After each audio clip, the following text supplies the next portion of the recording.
Sénégal, bonjour. Abdoulaye Bathily bande les muscles. À quel sujet? Eh bien, la tribune de renseigner au sujet de la politisation du procès de Khalifa Sall et le parrainage jugé antidémocratique selon l'ex-dialarbiste en chef qui semble dénoncer un ensemble de tcharaneries aux allures de Fonto sans précédent. En tout cas, Bathily accuse. Voilà le titre qui barre la une de la tribune. Une chose est sûre, Sud Quotidien d'indiquer que celui qui reçoit en réalité des vertes et des pas mûres, comprenez une touche écossaise de la part de l'ex-dialarbiste en chef, c'est Macky Sall, c'est Macky Sall et c'est Macky Sall. En d'autres termes, le professeur Bathily désigne totalement, voire complètement l'actuel locataire du palais. D'où les propos de Abdoulaye Bathily soulignés dans Sud Quotidien, à savoir: j'ai dit à Macky Sall que c'est une affaire qui n'est pas bonne pour le Sénégal, au président du Sénégal. Sud Quotidien nous informe que le professeur Bathily dira: la volonté populaire finit toujours par balayer tous les subterfuges du pouvoir en place. Place à Vox Populi qui révèle un Abdoulaye Bathily faisant feu de tout bois, et c'est sans langue de bois ni gants de velours que le professeur Bathily a, d'après Vox Populi, tenu à dire que notre pays est dans une situation très dangereuse. En d'autres termes, la situation du pays est carabinée, si on en croit Bathily dans Vox Populi. Le quotidien présente un professeur Bathily complètement ivre de colère. En tout cas, Bathily crache sur Macky. Voilà le titre qui barre la une du quotidien. Le quotidien, dans le journal, il est question des toi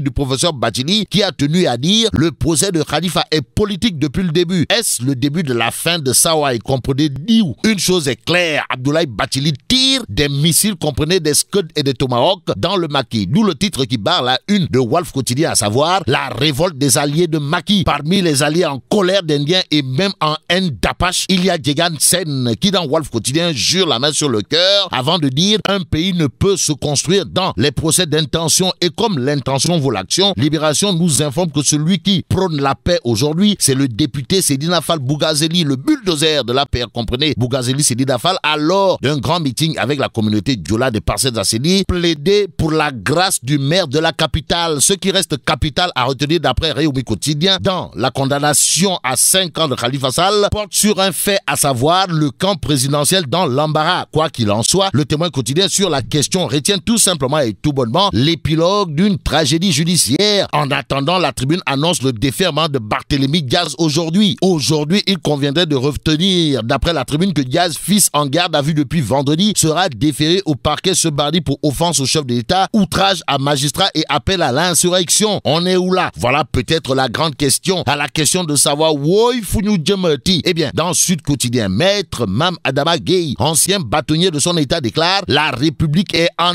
danger. Bon, passons à l'astre de Anne qui revient sur la célébration de la fête de l'indépendance demain, histoire de titrer chapeau bas grande muette. La grande muette intéresse à plus d'un titre le Témoin Quotidien. Le journal parle de la présence des femmes dans l'armée pour ensuite titrer: femmes certes, officiers sans peur et sans reproche. D'où le portrait dressé par le Témoin du médecin-colonel Ndeye Ndumbege et du médecin-colonel Binta Ndiaye. Restons avec le Témoin Quotidien qui révèle que Ndeketeyo, les bandits et autres sambaboui du sucre frauduleux ont pignon sur rue. En tout cas, le Témoin annonce plus de 12 000 tonnes de sucre sorties du port et stockées à la foire en toute mafia. Que retenir de cette histoire de mafia autour du sucre frauduleux stocké à la foire? D'après le Témoin, sinon, la douane et le ministre du Commerce, Aliou Sarr, sont directement interpellés. Terminons avec Walf Quotidien qui, sur la semaine nationale de la jeunesse, indique: le chef de l'État vend le PSE dans un stade complètement vide. Et là, mais la tchidong de